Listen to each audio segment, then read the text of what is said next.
पंजाब के जिला ननकाना साहब की तहसील सांगला हिल वो सरजमीन है जिसके लोगों ने सिकंदर यूनानी को देवताई सिंहासन से उतारकर इंसान बना दिया था। सांगला हिल के इलाके में दाखिल होते ही तकरीबन 60 फीट ऊंची एक पहाड़ी नजर आती है।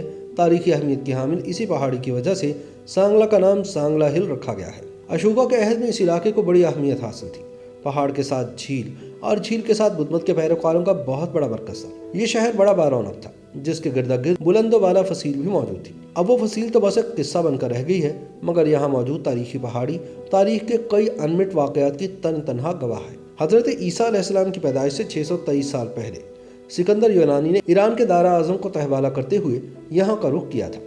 जेहलम किनारे पोरस से जंग के बाद सिकंदर अपने लाव लश्कर के साथ आगे बढ़ा तो सांगला और काठिया कबीले के लोग अपनी धरती पर जंग का तबल बजाकर इसके इस्तकबाल के लिए तैयार खड़े थे। सांगला और काठिया कबीले के लोग बैलगाड़ियों और जंगी बगियों की फसील के पीछे मूर्छा जन थे। इनके पीछे एक पहाड़ी थी जिससे इनकी पोजीशन मुस्तहकम हो गई थी।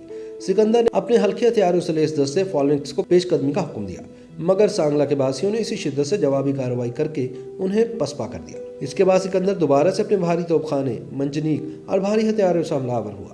तोपखाने से गोले और मंजनीक से पत्थर बरसाए गए, हत्ता के सांगला के जंगजों को चारों तरफ से घेर लिया गया। सिकंदर की फौज के मुकाबले में सांगला कबीले के पास लड़ने के लिए कुछ ना होने के बराबर था। इसके बावजूद वो अपनी धरती के दिफा के लिए बड़ी बहादुरी से लड़े। इनके जीते जी सिकंदर और उसकी फौज फसील पार ना कर सके। चुनाचे सिकंदर ने गजबनाक होकर शहर को आग लगा दी और इस शहर की ईंट से ईंट बजा दी। सिकंदर और उसकी फौज का रास्ता जिस बहादुरी से सांगला और काठिया कबीले के लोगों ने रोका, किसी और ने नहीं रोका। सिकंदर की फौज के 1200 सिपाही इस जंग में बुरी तरह जख्मी हुए।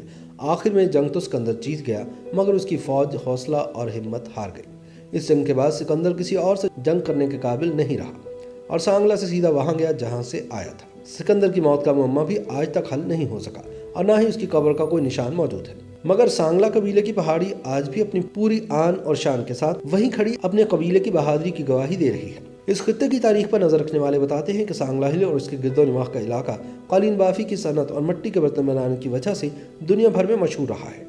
बरसगीर पाक हिंद में रेलगाड़ी ने अपना सफर शुरू किया तो लालपुर से सांगला हिल, फिर सांगला हिल से वजीराबाद तक भी रेलवे लाइन बिछाई गई। बाद में जब शाहदरा से शेखुपुरा और फिर शेखुपुरा से सांगला हिल तक रेलवे लाइन बिछाई गई तो इस स्टेशन को जंक्शन स्टेशन का दर्जा मिला था। सांगला हिल स्टेशन से पहाड़ी तक रेलवे लाइन बिछाई गई।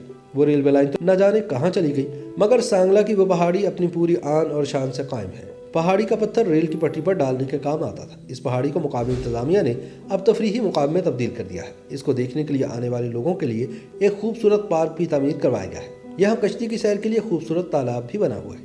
सांगला की पहाड़ी अब भी मैदानी इलाके में सर उठाए खड़ी है, मगर आज के लोगों की जहनी महकूमी पर नोहा खामी है। इसलिए कि सिकंदर जिसने सांगला के लोगों का कत्ल किया, खवातीन की इस्मत दरी की, बच्चों पर जुल्म ढाए, उसके नाम पर यहाँ के लोगों ने अपने एक चौराहे के नाम सिकंदर आजम चौक रख दिया है।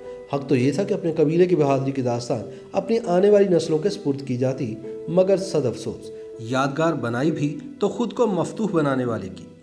YouTube पर गूगली न्यूज देखने के लिए youtube.com की सर्च बार में गूगली न्यूज टीवी टाइप करें। गूगली न्यूज के पेज पर सुर्ख रंग के सब्सक्रिप्शन वाले बटन पर क्लिक करना ना भूलिए। YouTube पेज पर अपलोड होने वाली वीडियोस से बाखबर रहने के लिए बेल आइकन पर क्लिक कीजिए। आपको हर नई वीडियो के बारे में नोटिफिकेशन मौसूल हो जाएगा।